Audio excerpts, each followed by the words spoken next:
thought to find me helpless, fiend? I'll have you know the Ebullient Zautrino is not so easily defeated. Fight me like a man! Or do you rely on such magic and trickery to give you the courage to fight?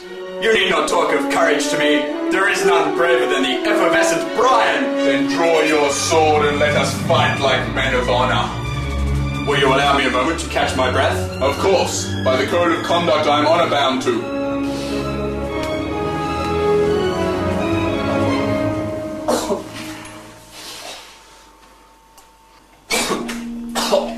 Don't panic, ladies. Your hero's back, and this time he's got enough sunscreen to rub into all your backs.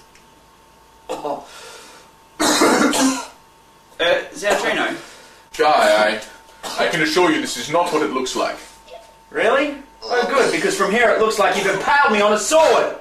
Don't be ridiculous. Guy, you are my friend, my companion, my fellow adventurer and time traveller extraordinaire. Yeah, I kind of already know who I am. I definitely know that much, at least. Who's that guy? I can assure you, this is no guy. That guy is not a guy? No guy. Looks like a guy to me. Oh, it sounds like I'm going to be the fall guy. The wise guy. Be silent! Do not listen to a word he says, for this is none other than the effervescent Brian. Oh, you've got to be kidding me! I assure you I am not. He is a supervillain with dark powers and a secret agenda to overthrow the universe. And how do you know so much about him? I ought to. I created him. Oh, Zautrino, what are you doing? This artificial reality suite is meant to be an entertainment area. A distraction from the normal, death-defying insanity of our jam-packed everyday lives. Well, Guy, it can be. But I thought it was better suited to a training regime. Training regime? Indeed. And you chose an Earth-based suburban house because... It is unfamiliar territory for me, Guy. See, I fought many battles in castles, fording raging rivers, atop mountain peaks. I have never fought hand-to-hand combat in a lounge room. I thought it was an adequate location for a training schedule. Right, okay then. So you're in training to ram a sword through my chest. No. As I told you before, this is not you. This is none other than... Yeah, the effervescent Brian. Yeah, I got that the first time around. And he looks like me because... Ah. Well, you see, I'm quite unfamiliar with the workings of this mechanical contrivance, and I lack the skills necessary to build myself a character from scratch. Since you've used the device many times, there was a copy of you in the computer. I thought that you would be a worthy adversary, so I decided that it would be practical to conjure it up and ram a sword through my chest. Really doesn't do a lot for my self-esteem, you know. Oh, how do you think I feel? Be silent, you!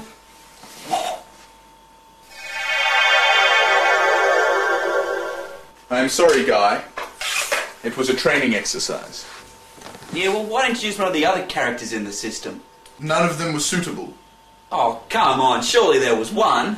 Well, I checked the records of your last recreational visits, and I did not find a suitable adversary. Attractive blonde 1, attractive blonde 2, beauty pageant contender, cheerleading squad, Debbie Brackett Dallas, Firebrand Redhead 1, Firebrand Redhead 2, Foxy Brunette 1, Foxy Brunette 2, Foxy Redhead 3, Gigi Juliet, Leia, Princess, my grade 10 PE teacher, Princess, Leia, Sexy Blonde 1, Sexy Blonde 2, Sexy Blondes 3 through 14, Tegan crossed with Princess Leia, What's Her Name from the Milk Bar, Work in Progress 1, no arms, Work in Progress 2, no legs, and finally, Work in Progress 3, no personality hyphen does this matter. All right. Those descriptions don't do them justice. I've programmed them with very complex personalities, you know. And that is why you are here now, to interact with these complex personalities and discuss weighty philosophical issues. Exactly. And your attire? Yeah, well, last time I programmed the suite, I set up a remote and tranquil environment. Just a quiet beach somewhere where I might partake in some meditation and inner reflection. Ah, yes. I noted that environment in the log when I was setting up my combat scenario. Oh, yes? Ah, yes, I believe it is still saved in there as Nympho Nudist Beach Party number 2000. All right! Just because you're all noble and honourable. Oh, forget this, I'm going back to my quarters. Leave you to your sword and sorcery. Zautrino, why is the exit door locked? I must apologise again, Guy. I set the parameters of the game so that a player cannot leave until his enemy has been vanquished. Well, can you hurry up and vanquish your enemy so I can leave? This isn't the afternoon I envisaged. Certainly, Guy, but I'm afraid he's gone. Zautrino! Great, so now what? We will hunt him. You and I, using our combined resources, we will follow the trail of blood. It may take us back to his secret lair. There may be some obstacles, Guy. Between you and I, there is nothing we cannot overcome. We will be victorious this day. All I wanted was a nice quiet afternoon of entertainment. Now I'm trapped in an AR suite hunting my own doppelganger. Oh, the simple life. Do not fear, Guy. I will take him on and defeat my adversary. I'd stay back if I were you, Zautrino, unless you want your friend to get hurt. You cannot deceive me with such trickery. Really? You cannot defeat me. I am the effervescent Brian, supervillain extraordinaire with powers you cannot even begin to imagine. With what possible weapon could you hope to face me with? Travelling through time has led me to the conclusion that every villain has his Achilles heel.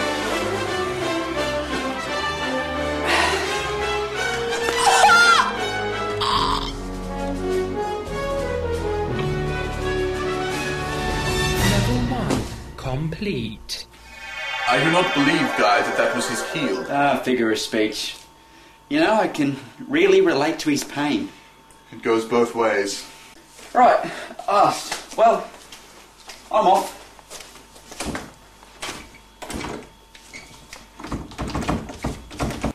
You see, Guy, that was only level 1.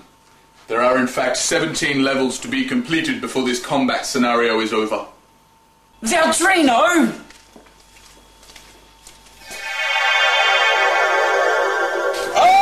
The overzealous Annie! Fear me! Oh, maybe I can work out some of my aggression here after all. Shall we? After you, Guy. After you.